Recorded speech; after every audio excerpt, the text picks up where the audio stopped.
Boa noite a todos.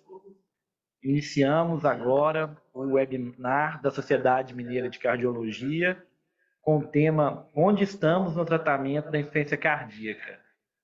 Meu nome é Fábio Morato de Castilho, eu sou professor da Faculdade de Medicina da UFMG, coordenador do transplante cardíaco da UFMG e cardiologista do Hospital das Clínicas, da Santa Casa e do Felício Ruxo.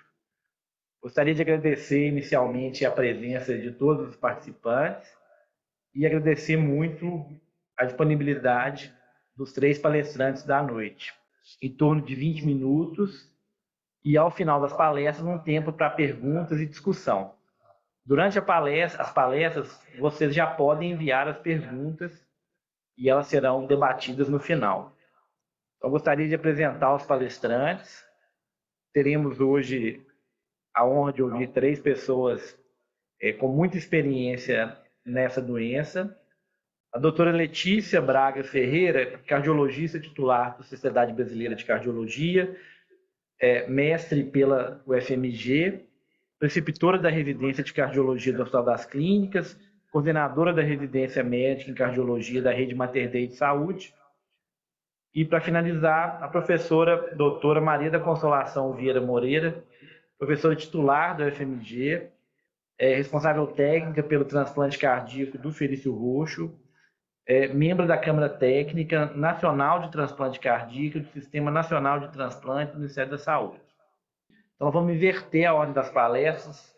Vamos passar como a primeira palestra a doutora Letícia Braga Ferreira, que vai nos falar sobre as particularidades do tratamento da IC com fração de ejeção preservada. Boa noite, gente. Então, por essa entrevista, a gente precisou inverter a ordem. Vamos começar falando sobre tratamento, mas depois a gente vai ter a oportunidade também de discutir o diagnóstico da insuficiência cardíaca. Eu não tenho nenhum conflito de interesse financeiro a declarar em relação a essa aula. Então, como a gente vai ter a oportunidade de ver na aula do Marcelo, a insuficiência cardíaca de fração de ejeção preservada vem aumentando em prevalência nos últimos anos e a tendência é de que continue a aumentar com o envelhecimento da população e o aumento da prevalência de várias comorbidades que se associam a ela, principalmente obesidade, hipertensão, diabetes.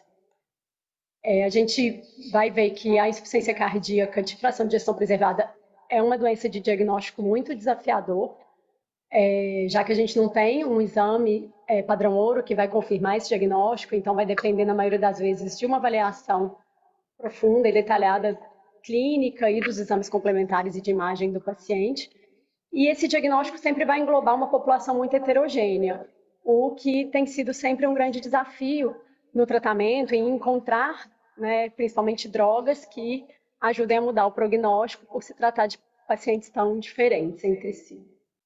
Os principais objetivos no manejo da insuficiência cardíaca de fração de ejeção preservada vão ser reduzir os sintomas, então melhorar principalmente a dispneia e o edema do paciente, melhorar a funcionalidade e a capacidade de esforço dos pacientes e prevenir hospitalizações. Essa tabela eu tirei de uma diretriz de 2017 de insuficiência cardíaca de fração de ejeção preservada, que trazia todos os estudos randomizados e controlados que tinham sido publicados até então, desde o começo dos anos 2000 até 2017. Então, a gente tinha, nessa altura, 12 estudos já publicados, testando diferentes drogas para o tratamento da insuficiência cardíaca de fração de ejeção preservada, e até então nenhum deles tinha conseguido demonstrar um benefício significativo para o desfecho primário que eles tinham avaliado. Então, até esse período, em 2017, 2018, as recomendações em geral do tratamento da insuficiência cardíaca de fração de ejeção preservada era tratar as comorbidades e fazer manejo de hipervolemia com diurético.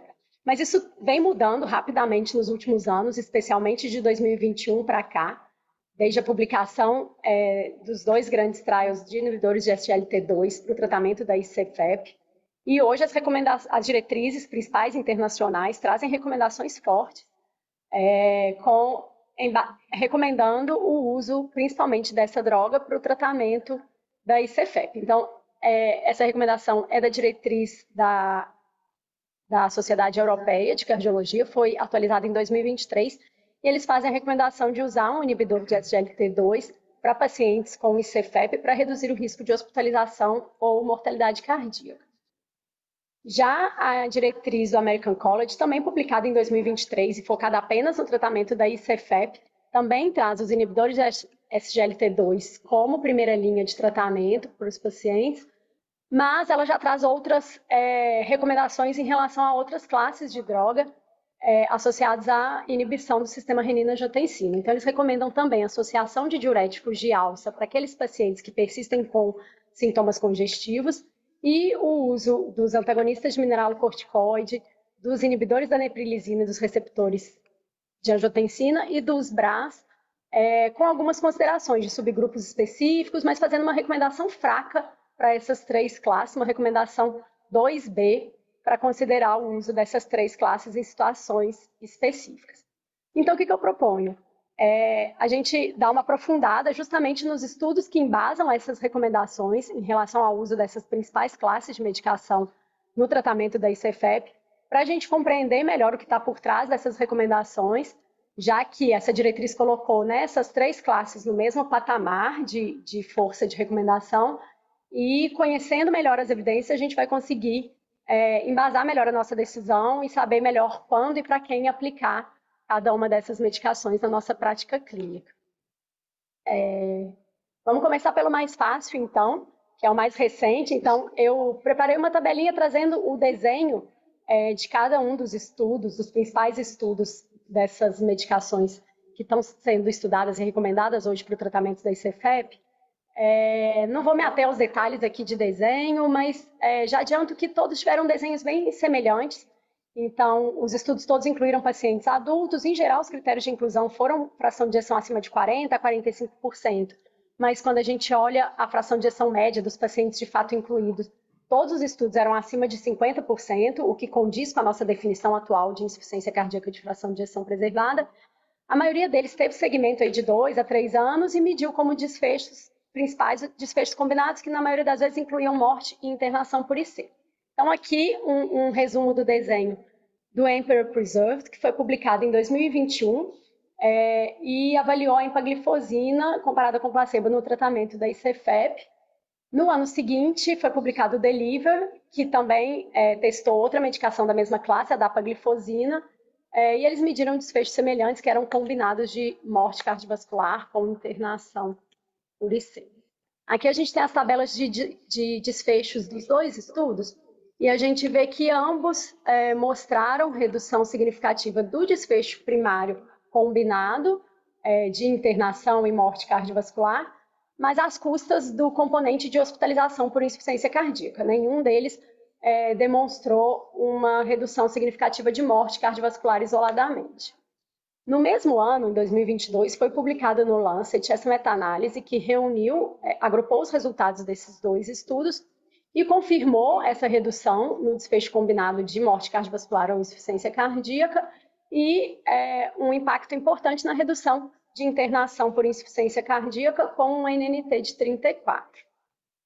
Quando os resultados dos dois estudos foram agrupados para o desfecho morte cardiovascular, a gente obteve um risco relativo de 0,88, com um intervalo de confiança que chega até o efeito nulo, então que encosta na unidade, o que reflete uma tendência a uma redução de morte cardiovascular e sem diferença para a mortalidade total.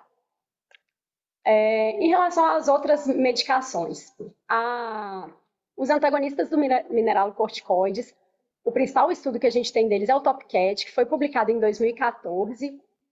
O perfil de pacientes era semelhante, como eu falei, e o desfecho primário foi morte cardiovascular, morte súbita abortada ou internação por IC. E apesar desse estudo não ter encontrado uma diferença significativa para o desfecho primário combinado, ele encontrou uma redução significativa do componente isolado de internação por insuficiência cardíaca, com 14,2% no grupo placebo e 12% no grupo espironolactona, o que resultou num NNT de 45. Nesse estudo, no TOPCAT, foram feitas análises de subgrupos que mostraram que esse benefício era mais pronunciado nos pacientes com fração de ejeção menor do que 56% e com BNP elevados.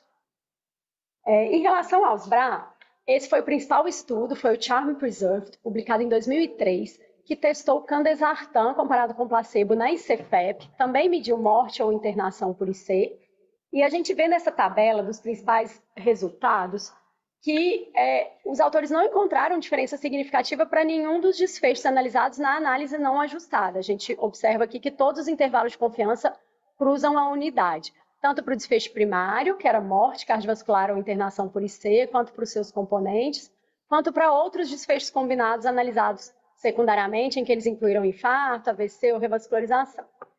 Porém, nesse estudo foi observado um pequeno desbalanço de alguns fatores prognósticos nos grupos inicialmente randomizados. Então, foi feita também uma análise ajustada para esses fatores, e aí nessa análise ajustada, a gente começa a encontrar uma tendência ao benefício do candesartan para o desfecho, por exemplo, de internação por insuficiência cardíaca e para o desfecho combinado. Mas a única análise desse estudo que realmente mostrou uma redução significativa foi essa outra análise secundária feita avaliando o número de internações nos dois grupos, mas em que esse desfecho foi medido de uma forma diferente. Na análise principal, esse desfecho foi adjudicado por um comitê cego independente, e nessa análise aqui, ela foi definida pelos investigadores. Então, nessa análise, de fato, eles encontraram uma redução de 18,5% para 15,2% no número de pacientes internados por IC, o que resultou num risco relativo de 0,82, com intervalo de confiança que não cruzou 1 e um NNT de 31. Por último, o sacubitril/valsartana, né, representante dos inibitores da neprilisina e receptor de angiotensina, ele foi publicado em 2019, esse estudo, avaliou uma população semelhante, mediu também um desfecho combinado de internação por IC e morte. E, mais uma vez, não tivemos diferença no desfecho primário, mas uma tendência à redução de hospitalizações por IC com o uso do sacubitril/valsartana, mas, de novo, o intervalo de confiança tocando a unidade. Então, diante desses resultados que eu mostrei, né, como os estudos que avaliaram tanto os BRAs, quanto os antagonistas do mineralocorticoides, quanto o sacubitril/valsartana, como nenhum desses estudos mostrou impacto significativo no desfecho primário, a ESC considerou que as análises de desfechos secundários eram apenas exploratórias, não deveriam embasar recomendações, e a única recomendação que ela faz a respeito de medicação para o tratamento da ICFEP é o inibidor da SGLT2, que a gente realmente viu que os estudos foram de boa qualidade e mostraram redução tanto do desfecho primário combinado quanto de hospitalização isoladamente. Mas esses são os principais estudos e são citados na maioria das diretrizes, mas a gente tem que lembrar que quando a gente está avaliando as evidências, a gente não deve olhar apenas estudos isoladamente, mas tentar julgar todo o conjunto das evidências. Então, além desses estudos principais, tem outros menores ou menos importantes que também avaliaram essas medicações, e eles foram reunidos nessa meta-análise da Cochrane, publicada em 2021, a última atualização dela, que avaliou os inibidores do sistema renina-angiotensina-aldosterona no tratamento da ICFEP. Eu trouxe aqui só o sumário de achado dos desfechos em que a gente teve um benefício significativo.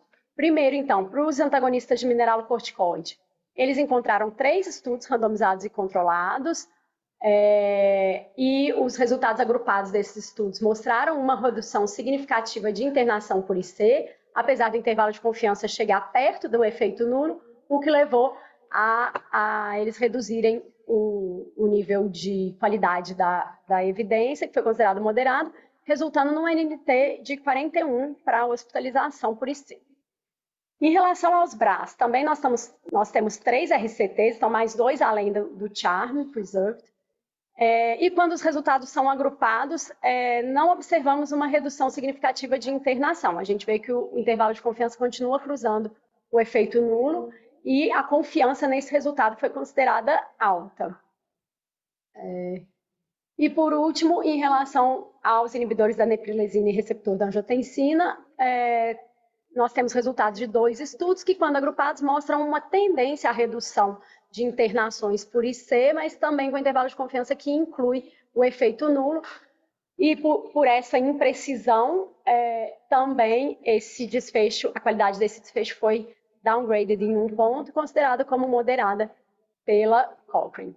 Então, tentando adaptar agora, né, esse fluxograma proposto pelo American College, depois da gente conhecer e aprofundar um pouco melhor nesses estudos, eu faria algumas modificações nas recomendações. Acho que diante das evidências atuais, da melhora de sintomas, redução de internação e possível redução de mortalidade cardiovascular, os inibidores de SGLT2 devem ser prescritos para todos os pacientes com ICFEP que não tiverem contraindicação, e o diurético de alça associado para aqueles que persistirem com sintomas de retenção de fluido a despeito do uso dessa medicação. Já em relação aos antagonistas do mineralocorticoide, acho que a recomendação é mais forte do que para as outras duas classes, porque, como a gente viu, o conjunto das evidências mostra que essa medicação reduz as internações por IC. Então, acho que ele deve ser usado para quase todos os pacientes, principalmente aqueles que tenham fração de ejeção menor ou igual a 55, BNP elevado ou internação prévia por insuficiência cardíaca. Os BRAs, em geral, acho que eles devem ser reservados para os pacientes hipertensos, então eles devem ser considerados a primeira linha de droga antihipertensiva para os pacientes que tenham ICFEP e hipertensão, mas diante da ausência de evidência muito clara de um benefício em desfechos mais robustos, não vejo sentido em ficar usando essa medicação para pacientes sem hipertensão, só com ICFEP. E, por último, acho que o sacubitril valsartana, a gente ainda precisa definir melhor qual os melhores subgrupos que vão se beneficiar dessa medicação, mas ele parece se associar com uma tendência à redução de internações, e nas análises de subgrupos, os pacientes que mais se beneficiaram foram mulheres ou fração de ejeção menor ou igual a 57%. Então, acho que eles devem ser considerados naqueles pacientes que persistem sintomáticos depois do tratamento com inibidor de SGLT2 e antagonista dos mineralocorticoides. Então, apesar de eu ter falado no começo, né, que o nosso foco no tratamento seria melhorar sintomas, funcionalidade, prevenir hospitalização, a gente acabou falando só de hospitalização até aqui, porque foi o principal desfecho avaliado nos estudos. Mas é muito importante a gente lembrar da qualidade de vida dos nossos pacientes, que é um dos principais objetivos e metas deles, né? E para esse fim, a gente tem duas intervenções que podem ajudar a melhorar os sintomas. Uma intervenção, a intervenção farmacológica, a semaglutida foi testada num estudo publicado ano passado em pacientes com ICFEP e obesidade, IMC maior que 30, e comparada com placebo, ela levou a uma redução do desfecho primário dos seus dois componentes, que eram qualidade de vida medida através do questionário de Kansas City e perda de peso, porcentagem em relação ao peso basal. Então, houve uma melhora significativa na qualidade de vida e perda de peso com o uso da semaglutida nesses pacientes. E, por último, mas não menos importante, uma intervenção não farmacológica, o treinamento de exercício, né, a reabilitação cardíaca para insuficiência cardíaca de fração de ejeção preservada. A gente muitas vezes lembra dela no paciente com fração de ejeção reduzida, mas nem sempre na preservada. Essa meta-análise foi publicada em 2022 no Sports Medicine e agrupou 11 estudos que avaliaram o impacto do treinamento de exercícios em pacientes com IC-FEP, e eles observaram tanto uma melhora de qualidade de vida com o treinamento de exercícios comparado com os pacientes que não treinaram, tanto medida pelo questionário de Minnesota Living with Heart Failure, quanto pelo questionário de Kansas City. E, além disso, o treinamento com exercício também resultou numa melhora da capacidade de exercício do paciente, medida pelo VO2 de pico, que aumentou em 2,33 litros por minuto por quilo, e quanto medida também pelo distância caminhada no teste de caminhada de 6 minutos, que aumentou em 35 metros nos pacientes que foram submetidos a treinamento de exercício. Então, muito importante a gente lembrar dessa intervenção não farmacológica, disponível para todo mundo, que vai impactar na qualidade de vida do nosso paciente. Então, recapitulando e resumindo aqui tudo que a gente viu na aula. Visando reduzir sintomas da insuficiência cardíaca de fração de ejeção preservada, a gente deve lançar mão dos diuréticos para os pacientes com sinais de retenção de líquido, os inibidores de SGLT2 para todo mundo e exercícios e reabilitação cardíaca também para todo mundo. Já a semaglutida pode ser usada também para melhora de sintomas, mas reservada para aqueles pacientes com obesidade. Para melhora da funcionalidade, de novo, os exercícios para todo mundo e a semaglutida no subgrupo de obesidade. E para prevenir hospitalizações, os inibidores da SGLT2 e os antagonistas de mineralocorticoide, com uma evidência mais robusta do seu impacto em reduzir internações, e o sacubitril e valsartana e BRA já reservados para subgrupos específicos. Acho que esse slide resume bem o que eu queria falar. Obrigada. Então, aqui meus contatos. Eu gostaria de agradecer a Letícia pela excelente palestra. Vamos passar, então, para a palestra da doutora Maria da Consolação sobre o tratamento da insuficiência cardíaca avançada. Onde estamos? Boa noite a todos. Eu agradeço o convite. Eu vou abordar o tema da insuficiência cardíaca avançada e eu não tenho conflito de interesse a declarar. Bom, a insuficiência cardíaca, ela partiu do digital e diurético, onde uma doença que caminhava inexoravelmente para a morte, até o primeiro estudo, que foi o Consensus, realizado na Escandinávia, e que mostrou que o enalapril era capaz de reduzir a mortalidade dessa doença. O estudo foi interrompido rapidamente, tal a mortalidade no grupo placebo. E depois disso, nós assistimos 30 anos de sucesso do tratamento da insuficiência cardíaca.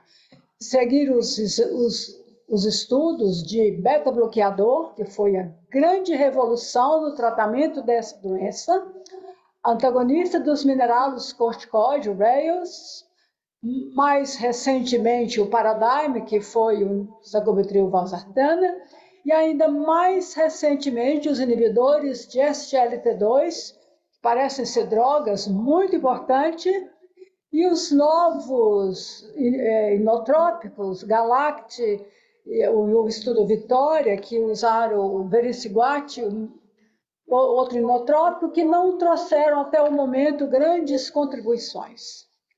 Paralelamente, os dispositivos, também foi uma grande revolução no tratamento da insuficiência cardíaca, e apesar deste 30 anos de sucesso, tem um grupo de paciente que vai persistir com insuficiência cardíaca avançada e vai precisar de terapias avançadas.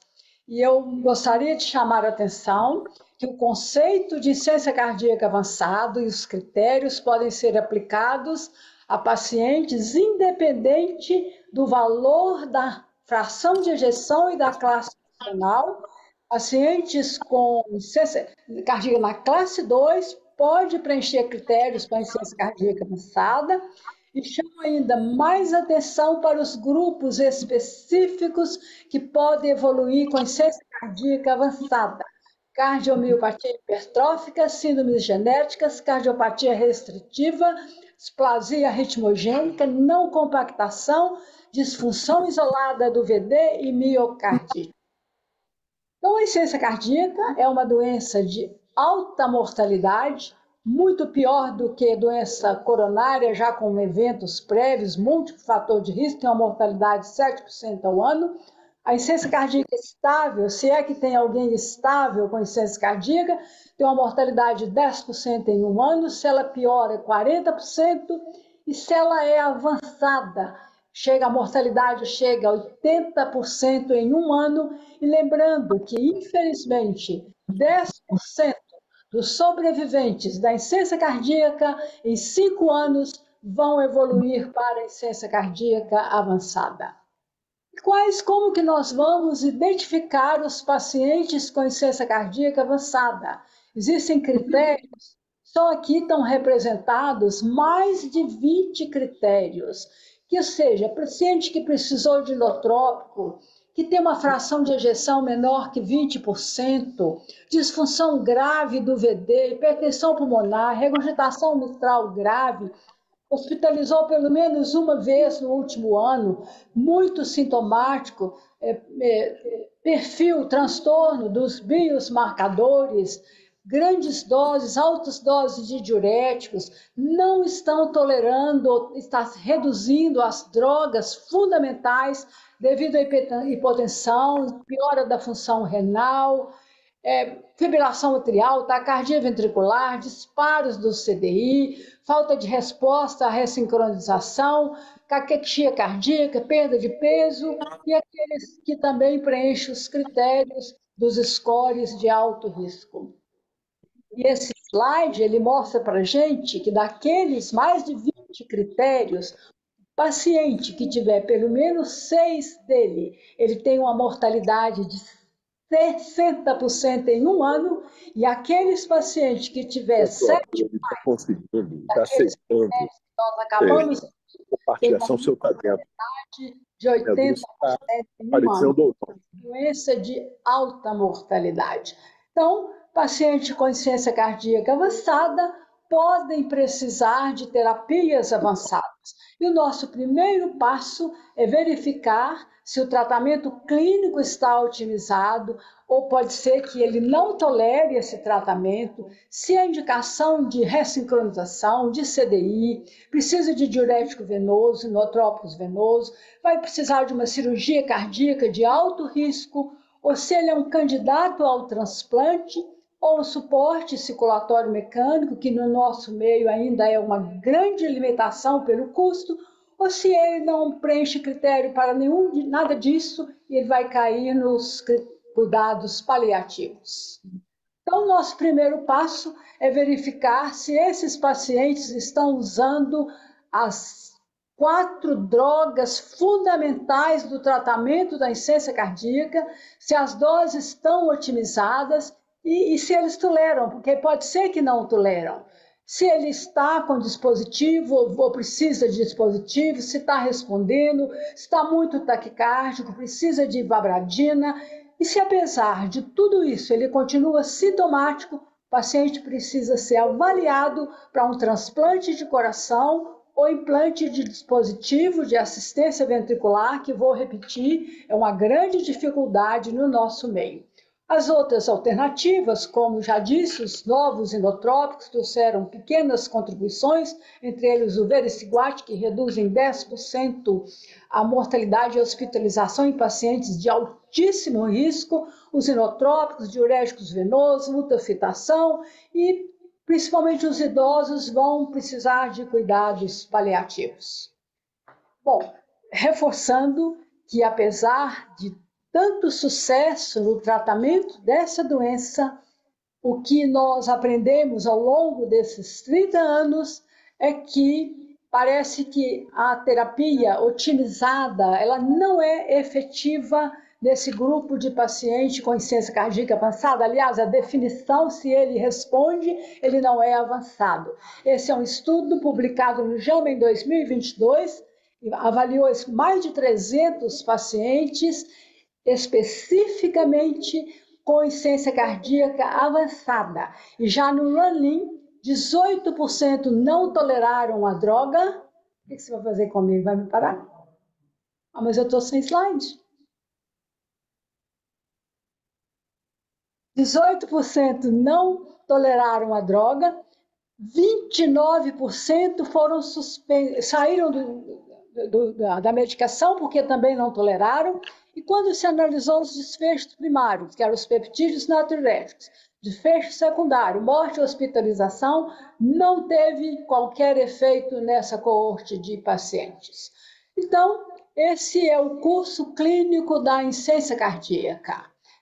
Nós vamos usar todas as drogas fenomenais, vamos usar diurético se tiver congestão, ressincronização ao CDI se tiver indicado, a morte súbita vai acontecer em qualquer momento, metade dos pacientes estáveis vão morrer subitamente e o grupo vai caminhar para a insuficiência cardíaca avançada e precisa ser avaliado se é um candidato a transplante, que tem uma sobrevida média de 12 anos, ou para dispositivo de assistência ventricular, que tem uma sobrevida média de 5 anos. Esses procedimentos melhoram a sobrevida, a qualidade de vida. É crucial o momento de encaminhamento, porque esses pacientes têm que ser encaminhados para os centros de referência de insuficiência cardíaca avançada.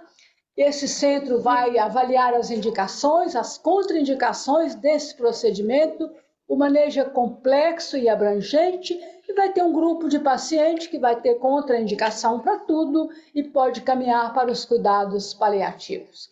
Então, como já disse, qual é o momento de encaminhar esses pacientes para o Centro de Referência de Ciência Cardíaca Avançada? Se o paciente está bem, estável, tratamento otimizado, não tem indicação de encaminhar, mas esta é a janela de ouro. É o paciente extremamente sintomático que não está tolerando os medicamentos fundamentais ou cujas drogas estão sendo reduzidas, que teve pelo menos uma hospitalização, está com arritmias, levando disparos do CDI, piorando a função renal. Esse paciente precisa ser encaminhado para o Centro de Referência de Ciência Cardíaca para avaliar a indicação ou contraindicação de uma terapia avançada e não esperar a fase final da doença, já com falência de múltiplos órgãos, encaminhar os pacientes em choque cardiogênico moribundo para esta avaliação. Então, o que é que nós temos de estratégia para o manejo desses pacientes? Os antigos inotrópicos, são terapias temporárias, os suportes circulatórios temporários e o dispositivo de assistência ventricular definitivo, que na nossa realidade ainda está difícil. O suporte circulatório ele pode ser indicado como ponte para transplante, ponte para recuperação. É o paciente que teve um infarto enorme, fulminante, uma miocardite gravíssima, e nós vamos implantar o suporte para observar se o paciente vai recuperar. Ponte para decisão é o paciente que nós não conhecemos, isso é comum chegar para nós, e está em choque cardiogênico, nós não sabemos, vamos implantar e ver o que vai dar. E aqueles com contraindicação para transplante que vão para dispositivo de assistência ventricular como terapia de destino. Esta é uma tecnologia em evolução, tem durabilidade limitada, ainda sem solução para a disfunção do VD, alta morbidade, complicações, custo elevado. Procedimento complexo, de alto risco e dispendioso.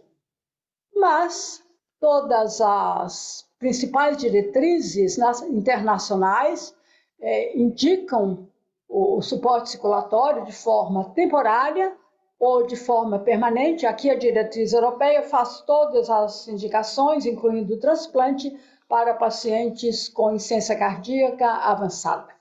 Então, quais seriam as contraindicações para implante do dispositivo de destino? Paciente idoso, obesidade mórbida, doença sistêmica, musculoesquelética, câncer não tratado, obviamente, uso de drogas ilícitas, incluindo álcool, déficit cognitivo, e essas são contraindicações absolutas. Doenças hepática, renal, neurológica, irreversível, paciente sem adesão e com transtorno mental. Mas existe um grupo, esses 3 tipos de coorte. Este é o grupo que vai se beneficiar apenas do transplante. Aquele que tem falência biventricular ou direita isolada, que é uma limitação do suporte circulatório, que está com taquicardia ventricular intratável, que tem cardiomiopatia restritiva, ou tem coração de tamanho muito reduzido, ou tem uma contraindicação permanente à anticoagulação. Isso proíbe, né, o uso de suporte circulatório. Este é o grupo de paciente temporário, que tem uma contraindicação temporária ao transplante, mas que nós podemos implantar o suporte de assistência ventricular, se disponível, e pode reverter essa situação e o paciente se candidatar novamente ao transplante. Hipertensão pulmonar, o paciente pode melhorar, o estado psicossocial duvidoso, adesão duvidosa, câncer recente, paciente obeso, hemoglobina glicada maior que 7,5. Imagina que nós recebemos com frequência pacientes com 12 de hemoglobina glicada. E este é o grupo que é elegível somente para dispositivo de assistência ventricular, que são os pacientes idosos e aqueles com contraindicação para o transplante.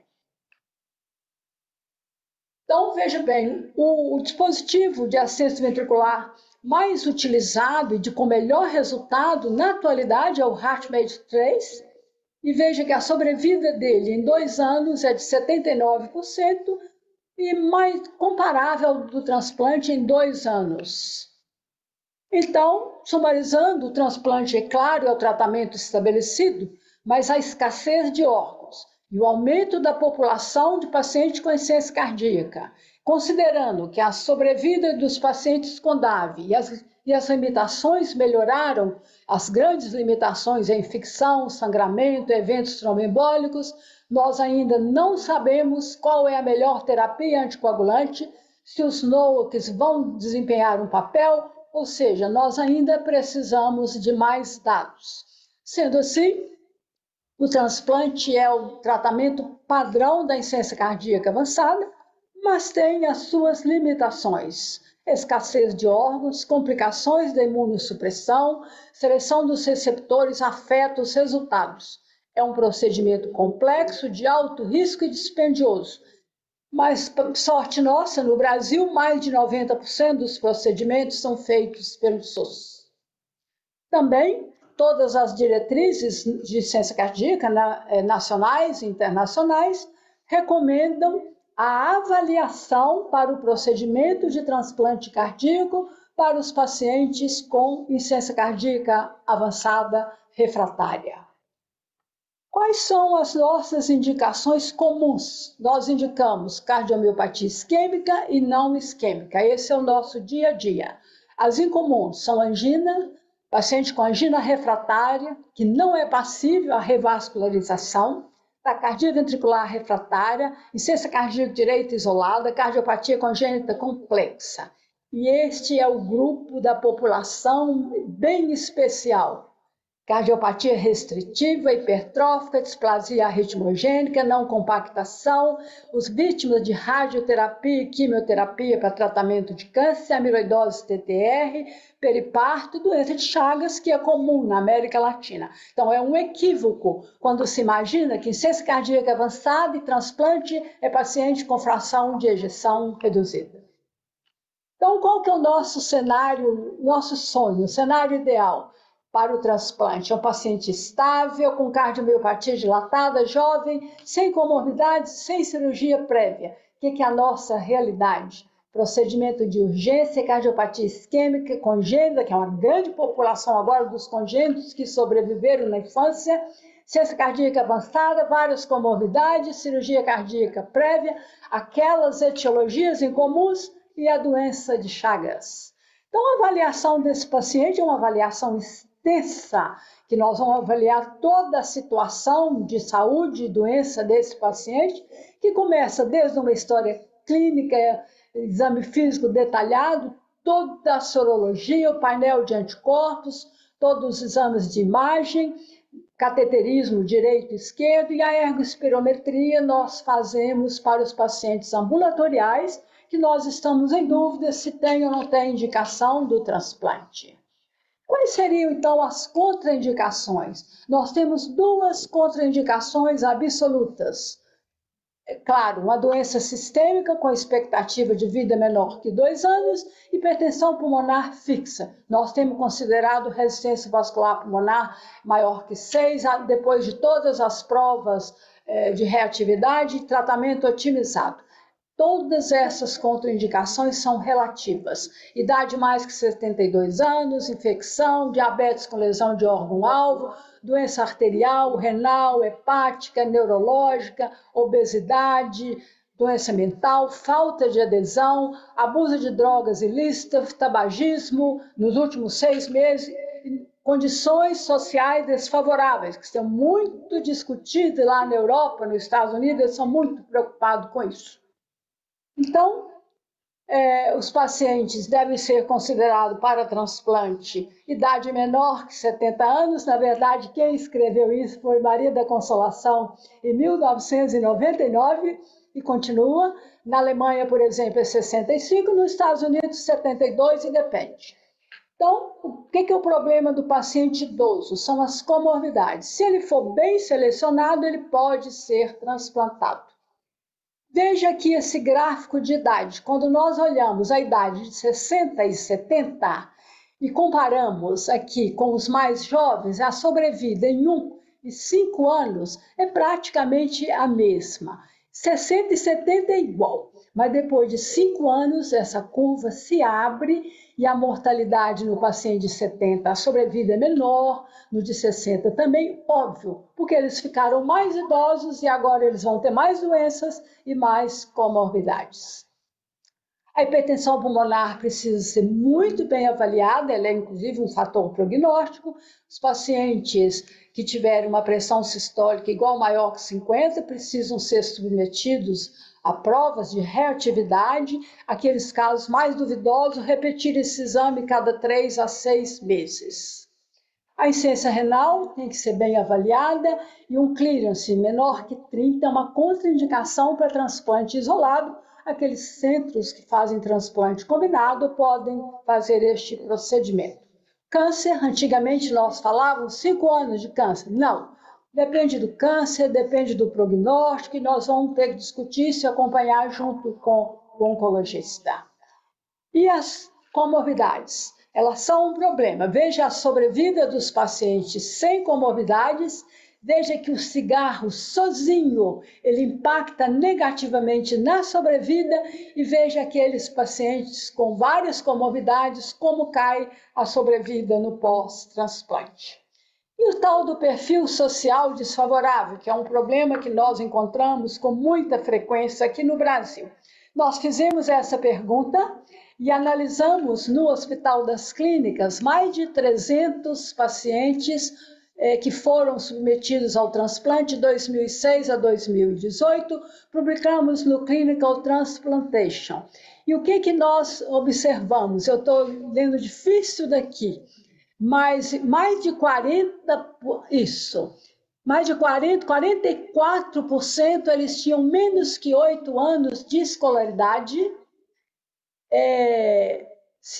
mais de 51,7% tinha uma renda per capita menor do que um salário mínimo, os 30% tinham entre 1 e 2 salários mínimos e apenas 17% tinham mais que 2 salários mínimos. 44% eram chagásicos e mais de 60% foram submetidos ao transplante em situação de urgência. E qual foi o resultado disso? Só a renda impactou nos resultados.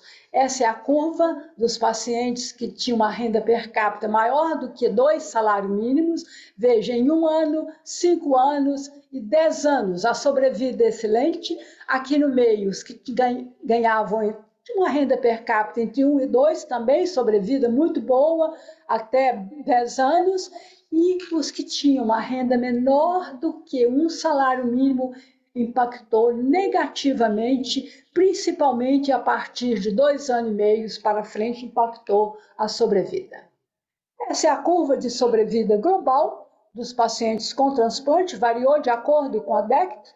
Em 1 ano, a sobrevida no mundo inteiro é por volta de 80%, 5 anos por volta de 75%, sendo que na Europa é 80%, com 1 ano nos Estados Unidos por volta de 90%. Estes são os resultados do Brasil. No ano passado, nós fizemos no país 424 procedimentos, foi o maior número histórico desde que nós começamos a transplantar. E Minas Gerais fez 18% desses procedimentos. E vejam os resultados do transplante no Brasil. 73% no primeiro ano, 59% com 5 anos, é preciso melhorar.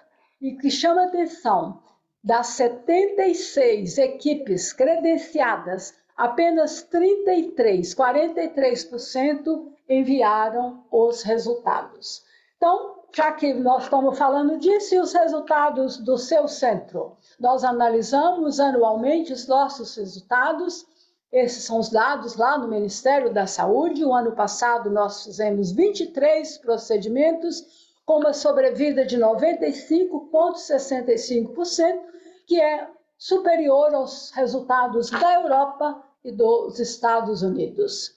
E quando nós analisamos nos 2 anos e 9 meses, 59 procedimentos, a sobrevida foi de 83%, também superior aos resultados da Europa dos Estados Unidos. Então, sumarizando, o transplante cardíaco é excelente, tem uma sobrevida muito boa, a idade não é uma contraindicação per si, mas o paciente idoso pode ter comorbidades proibitivas, muitos pacientes são encaminhados tardiamente, outros nunca são encaminhados. Retardar o encaminhamento pode levar ao desenvolvimento de contraindicações irreversíveis. A epidemiologia dos candidatos ao transplante está mudando. Hoje nós transplantamos pacientes de alto risco, idade avançada, várias comorbidades, procedimento de urgência e aquelas populações especiais. A decisão de indicar depende do risco relativo e benefício individual do paciente e o nível de expertise e resultados dos centros especializados em ciência cardíaca avançada e transplante cardíaco. Esse é o meu último slide, que eu gosto de apresentá-lo, que eu acho ele lindo. É um paciente alemão que foi transplantado no Brasil em 2008, no nosso centro, transplantado com risco de morte iminente. Ele tinha algumas paradas cardíacas por dia, e ele me mandou esse cartão postal, ele é um artista, Thomas Nuller, de 2018, escreveu em português: apesar de tudo, a viagem continua, o que demonstra, assim, como ele incorporou a trajetória de um paciente transplantado. Muito obrigada.